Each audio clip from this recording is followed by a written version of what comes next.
I've recently made a few upgrades to my travel electronics, and in this video I want to share all the electronics I take with me on my trips, the ones that work for me and I actually bring on every trip, and why I made a few upgrades. And in case you don't know me yet, hi, I'm Tina from Minimalist, and if you've watched any of my minimalist packing videos, you know that I always bring a power bank. A power bank is one of my electronic travel essentials because on a day traveling I use my phone a lot and the battery never lasts. And so far I've always been using this power bank, and actually it's been working great so far. But I decided to upgrade it to see if an upgrade is worth it. I got a power bank, a MagSafe power bank, which attaches to your phone. And when I first got this power bank, the first thing I noticed is how heavy it is. It's actually quite heavy. I was surprised about that. So I actually tested it. So my old power bank weighs 185 grams and the new one weighs 207 grams. So it's a little bit heavier. And the other thing that I noticed when I got this power bank, that my phone case doesn't work anymore. While it charges my phone, it does not stick to my phone. So besides having to pay for a power bank, which is already not that cheap, I also had to get a new phone case. So already not off to the best start, but I've been using it ever since. Now it sticks to my phone and it charges my phone.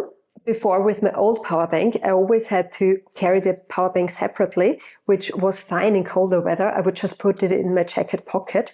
But in summer, in warmer weather, when I'm wearing like just a dress or like a skirt without pockets, it's really annoying if you have to carry the power bank and the phone separately. And not to mention that the lead is always like dangling about somewhere. But with this one, it's really handy because it sticks to the phone. So actually, I ended up really liking this power bank, even though it feels a bit heavy because the power bank on its own is already a bit heavier.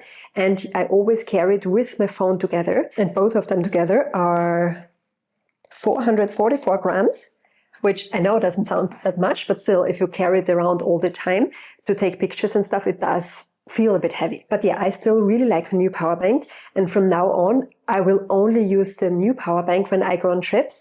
And actually, my boyfriend now uses my old power bank because he didn't have one before. But yeah, I'm really happy with my new power bank now.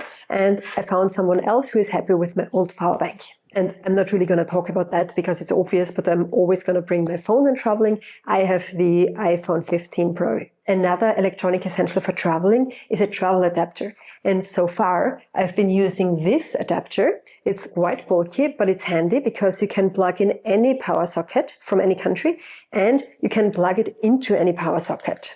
And in addition, you can also plug in USB-A and USB-Cs. But it's super bulky.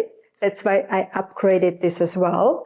I upgraded it to this one. It's way slimmer. The only thing that's different is that I can only plug in EU plugs now, but those are my home plugs, so I only need those. And on the other side, I can again choose what country I need.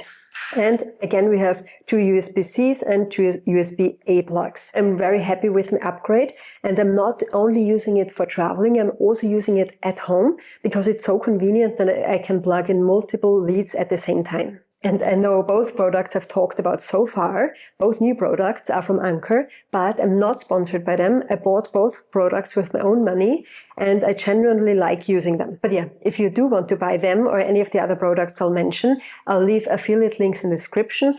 I'll get a small commission at no extra cost to you. Now, back to my next travel essentials.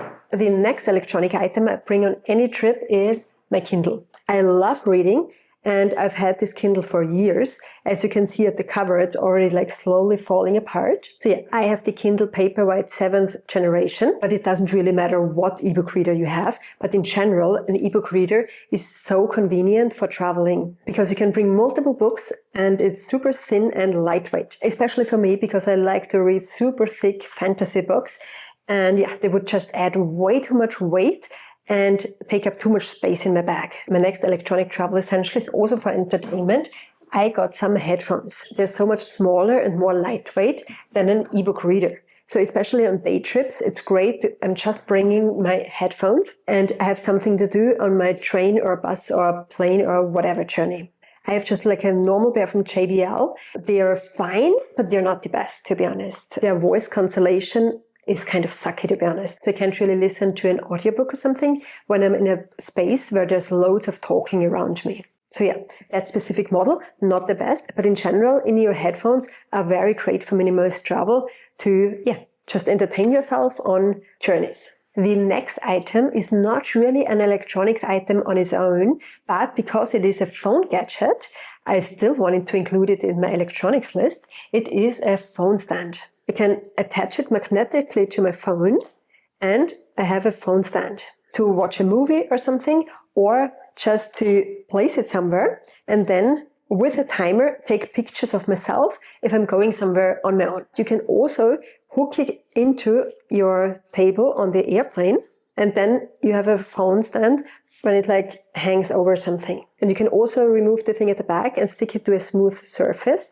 and like film yourself. And especially if I'm, for example, in a restaurant or a cafe and I want to film myself for like a YouTube video, I am super shy and this seems more like inconspicuous if I just place my phone like this, like on a stand. That's not that noticeable, and I can just film myself with it. So yeah, for a normal travel, I don't know if it's worth it, but for me, with filming my YouTube videos and taking pictures of myself for like my blog, it's really paid off. So yeah, I really like that. Then depending on how long the trip is, I also bring my laptop. I have a MacBook Air M1 2020. I use it for work, but also just for watching movies when I'm traveling. And the MacBook Air is like a bit more lightweight, and it can handle almost anything I need. When I do edit a lot, it gets a bit slow, but otherwise the Air version is all I need, and I prefer it since it's a bit more lightweight. I already started editing and realized I forgot to tell you about one more electronics item I'm bringing on every trip now, my watch. Years ago, I always used to wear a watch, then I stopped for a few years while traveling, and since last summer, I started wearing a watch again. I got the Garmin Vivo Active 6, and it's my first smartwatch ever, and it's not the most technically advanced smartwatch, but I really like it. It's like super slim. It still can track my fitness exercises, my heart rate. It has a smart alarm function, which measures like my heart rate and then vibrates at an appropriate time to wake me up. So it's kind of like a smoother wake-up experience, and also especially handy when you travel and stay like in hostels. You don't have to set like a loud phone alarm. You just like feel it vibrating when it's time to get up. Another reason I went for this model, besides the super cool color, is that you only have to charge it about once a week. Very great for traveling. So if you travel for less than a week, you don't even have to bring a charging cable. And if you do need to bring a charging cable, it's like just one very slim cable, which you can again plug into the travel adapter. So yeah, those are already all the electronics I'm bringing on a normal trip. But if on the trip I'm doing a YouTube video, I bring some more things. In case you're interested in what I bring for filming my YouTube videos, let me know in the comments, and I'll make a separate video just about my filming setup for my videos. I hope you enjoyed the video, and if you found it helpful, consider subscribing, and I'll see you in the next video. Thanks for watching. Bye!